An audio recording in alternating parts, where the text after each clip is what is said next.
सभी को नमस्कार। मैं अर्जुन कुशवाहा आपके चैनल संकल्प क्लासेज पर स्वागत करता हूं। आज आप लोगों के बीच उपस्थित हूं। नंबर सिस्टम का पहला वीडियो लेकर आए हैं। अगर हमारी वीडियो आप शुरू से लेकर आखिरी तक देखिएगा। अगर आपको वीडियो अच्छा लगे तो चैनल को सब्सक्राइब करिएगा, लाइक करिएगा। जैसे ही मैं ये चैप्टर आपको पढ़ा दूँ, इसका आपको PDF मिल जाएगा। जिस तरीके से आप करंट अफेयर्स के PDF पाते हैं, उसी प्रकार से आपको नंबर सिस्टम का PDF मिल जाएगा। अगर आपको हमारी वीडियो शुरू से लेकर आखिरी तक देखिएगा। अगर आपको अच्छा लगे तो ज़रूर चैनल को सब्सक्राइब करिए, लाइक करिए और ज़्यादा से ज़्यादा बच्चों में शेयर करिए, क्योंकि हम लोग लॉकडाउन में फ्री है, इसलिए आप लोगों को ज़्यादा से ज़्यादा वीडियो देने का प्रयास कर रहे हैं, जिससे आप लोगों को सहायता मिले। देखिए, यूट्यूब पर बहुत सभी एजुकेटर लोग पढ़ा रहे हैं, लेकिन कोई नंबर सिस्टम को कहीं से उठा रहा है, कोई कहीं से उठा रहा है। कोई नंबर आप जीरो से लेकर चल रहे हैं, कोई विभाज्यता का नियम से लेकर चल रहे हैं। तो आज हम लोग सीखेंगे कि नंबर सिस्टम की परिभाषा क्या होता है, संख्या पद्धति कहते किसको हैं। तो आइए मेरे साथ बने रहिएगा, उठ के मत जाइएगा, शुरू से लेकर आखिरी तक देखिएगा। देखिए, सबसे पहले ये हम लोग देखेंगे कि संख्या पद्धति कहते किसको हैं। तो संख्या पद्धति की परिभाषा है संख्याओं को प्रदर्शित करने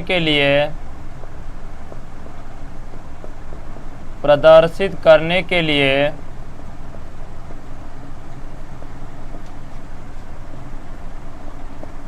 जिस प्रणाली का प्रयोग किया जाता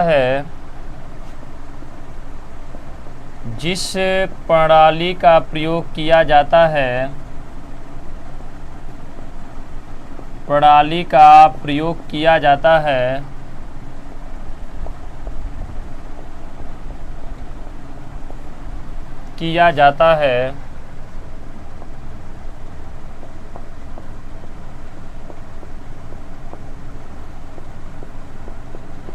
उसे हम लोग संख्या पद्धति कहते हैं। उसे ही संख्या पद्धति कहा जाता है।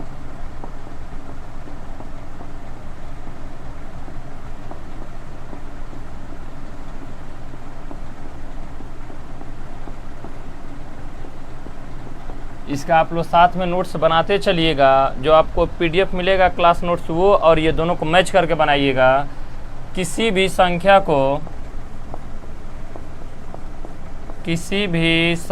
को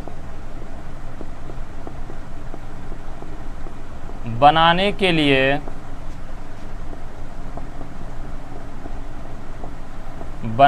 लिए 10 अंकों की आवश्यकता पड़ती है। 10 अंकों की आवश्यकता पड़ती है।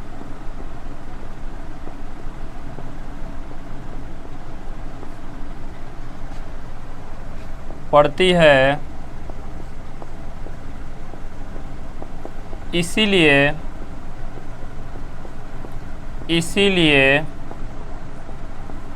इसे दशमिक तथा दशमिक या दशमलव पद्धति कहते हैं।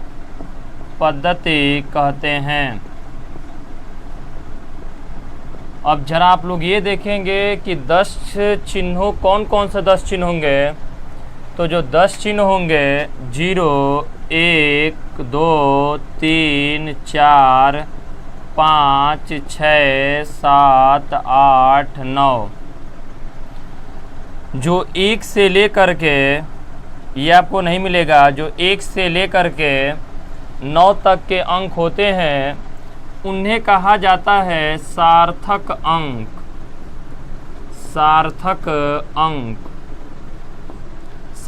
अंक बोला जाता है। और जो 0 होता है, इसको बोला जाता है असार्थक अंक। IAS में पूछा गया प्रश्न है कि 0 क्या है। तो 0 दोस्तों एक असार्थक अंक है। असार्थक अंक है। तो एक बार प्यारे मित्रों जरा ध्यान से समझा जाए कि संख्या पद्धति कहते किसको हैं। तो संख्याओं को प्रदर्शित करने के लिए जिस प्रणाली का प्रयोग किया जाता है उसे हम लोग संख्या पद्धति कहते हैं।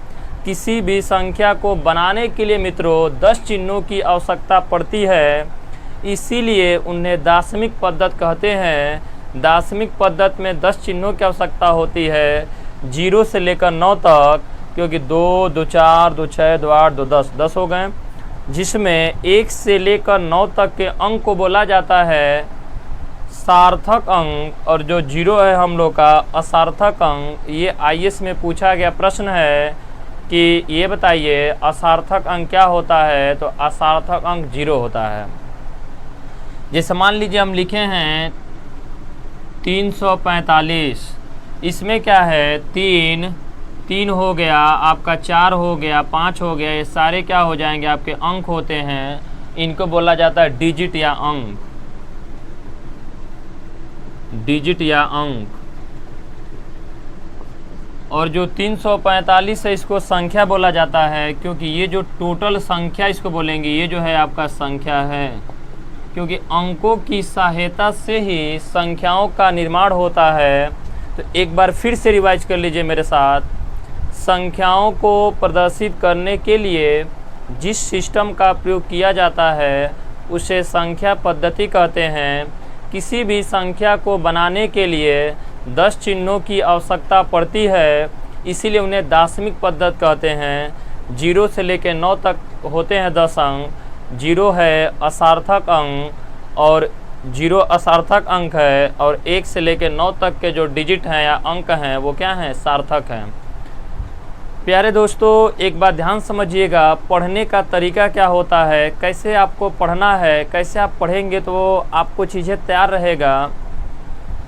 हमेशा हम ऑफलाइन कोचिंग में बच्चों को बताया करते हैं, जैसे मान लीजिए आपको वर्ड मीनिंग का पहला लेसन याद करना है। हम बोले हैं कि बाबू आपको पहला लेसन याद करके आना है, तो वो क्या करता है बच्चा, छोटा सा बच्चा को कहेंगे तुम्हें पहला चैप्टर का वर्ड मीनिंग तैयार करके आना है, तो वो बच्चा क्या करेगा, पहला चैप्टर तो याद करके आता ही है। अब उसको बोलेंगे कि बाबू तुम दूसरा चैप्टर का वर्ड मीनिंग याद कर आना, तो वो क्या करता है कि दूसरा चैप्टर का वर्ड मीनिंग पढ़ने लगता है, दूसरा याद करता है। लेकिन ये नहीं है, दूसरा चैप्टर को भी याद रखे प्लस उसके साथ पहला चैप्टर भी पढ़े, माने पहला और दूसरा दोनों को साथ में पढ़े। इसके बाद हम उसको कहते हैं कि तुम तीसरे लेसन याद करके आना, तो तीसरा लेसन तो उसे पढ़ना ही चाहिए, लेकिन उसके साथ पहला और दूसरा दोनों को पढ़ना चाहिए। अगर हम उससे कहें कि चौथा चैप्टर याद कर आना, तो उसे चौथा लेसन भी याद करे और पीछे से पहला, दूसरा, तीसरा, चौथा सबको लेके चले।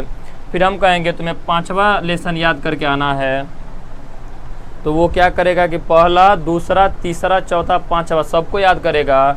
इससे निष्कर्ष ये निकलता है कि चीज़ों को जब कई बार पढ़ेंगे, बार बार रिपीट करेंगे, तो वो चीज़ें हम लोग के क्या हो जाते हैं, तैयार हो जाते हैं।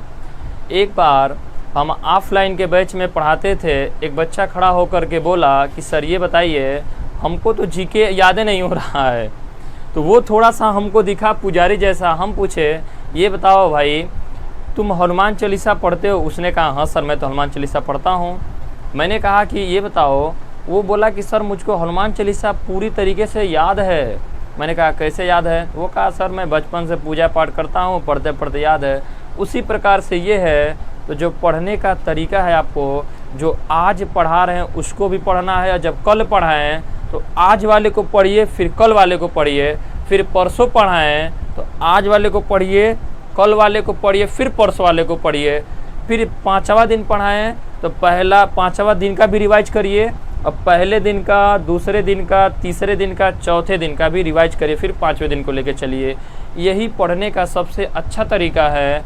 अगर आपको ये वीडियो हमारी अच्छा लगा हो, संख्या पद्धति की परिभाषा आपको अच्छी लगी हो, तो चैनल को सब्सक्राइब करिए, लाइक करिए, और ज़्यादा से ज़्यादा बच्चों में, अपने भाई बहनों में, अपने मित्रों में उसको शेयर करिए। अगर आप इसका स्क्रीनशॉट लेना चाहते हैं तो ले लीजिए। आइए प्यारे मित्रों, आज हम लोग सीखेंगे कि सिस्टम क्या होता है। तो नंबर सिस्टम में निम्नलिखित प्रकार के सिस्टम होते हैं। पहला होता है हम लोग का डेसिमल सिस्टम। डेसिमल सिस्टम मेरे प्यारे दोस्तों, आप लोग मीनिंग पर ध्यान मत दीजिएगा क्योंकि मैथ के टीचर हैं। इसको हिंदी में बोलते हैं दाशमिक पद्धति।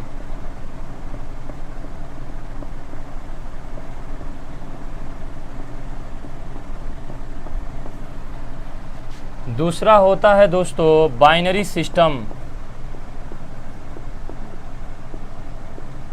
बाइनरी सिस्टम इसको बोलते हैं बच्चों द्विआधारी पद्धति। द्विआधारी पद्धति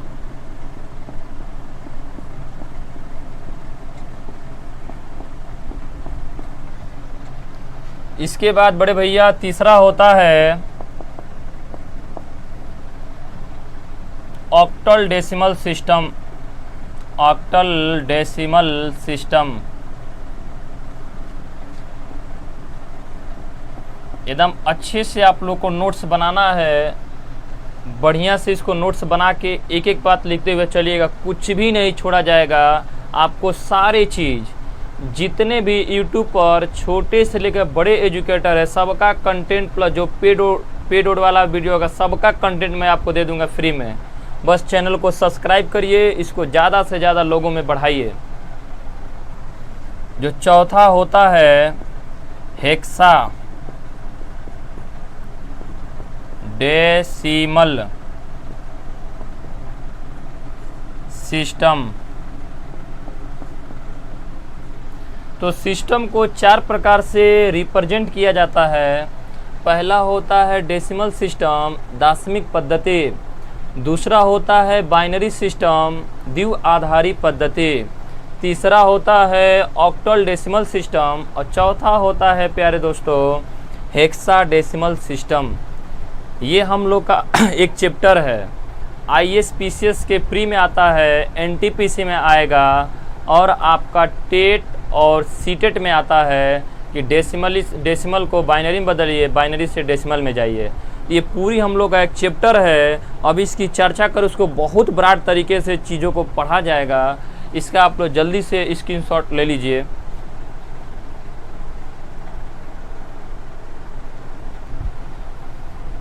आइए दोस्तों, नंबर सिस्टम को थोड़ा सा मैं क्लासिफिकेशन कर देता हूँ कि इसको कैसे आप लोग को नोट्स बनाना है। तो नंबर सिस्टम में अभी बताए हैं कि सिस्टम हमारा कई प्रकार के होते हैं। डेसिमल सिस्टम यहाँ लिखेंगे आप लोग डेसिमल सिस्टम। दूसरा होता है बाइनरी सिस्टम। बाइनरी सिस्टम प्यारे मित्रों, जो अगला होता है octal. Octal decimal system.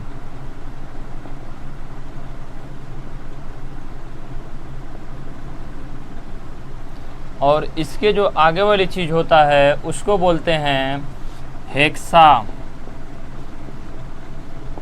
Decimal system.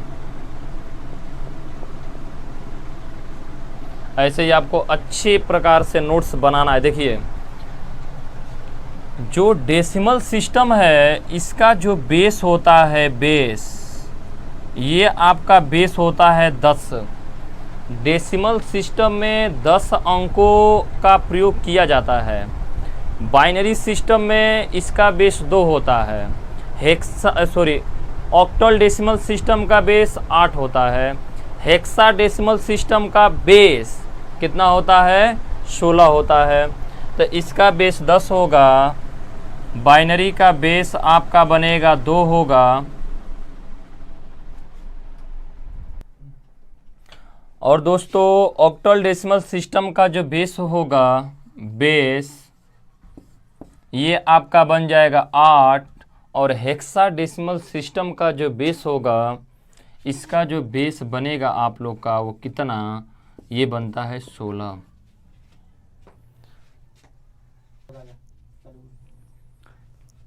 अभी बताए हैं कि बाइनरी का बेस 10 डेसिमल का बेस 10 होता है, बाइनरी का बेस 2 होता है, ऑक्टल डेसिमल का बेस 8 होता है और हेक्साडेसिमल का बेस कितना होता है, 16 होता है। अब देखिए बाइनरी डेसिमल सिस्टम में कौन कौन से अंकों का प्रयोग होगा। तो अगर बेस 10 है, इसमें जो अंकों का प्रयोग होगा 0, 1, 2, 3, 4, 5, 6, 7, 8, 9, 10 तक का डिजिट का प्रयोग हो गया। मतलब अगर बेस 10 है तो हम उससे एक कम गए हैं, कहाँ तक, 9 तक। उसी प्रकार जो बाइनरी का होगा, बाइनरी सिस्टम में जो हम लोग अंकों का प्रयोग करेंगे 2 तक है तो एक कम तक जाएंगे, तो क्या होगा, 0 और 1। हाँ या ना में बोला करिए कि हाँ सर समझ में आ रहा, नहीं आ रहा, कमेंट करके जरूर बताया करिए आप लोग। ऑक्टल डेसिमल सिस्टम में बेस 8 है, तो ये बताइए दोस्तों ये अंक कहाँ तक जाएगा, 8 है तो कहाँ तक जाएगा, 7 तक। तो 0 होगा, 1 होगा, 2 होगा, 3 होगा, डाटा डाटा कहाँ तक जाएगा आप लोग का, 7 तक।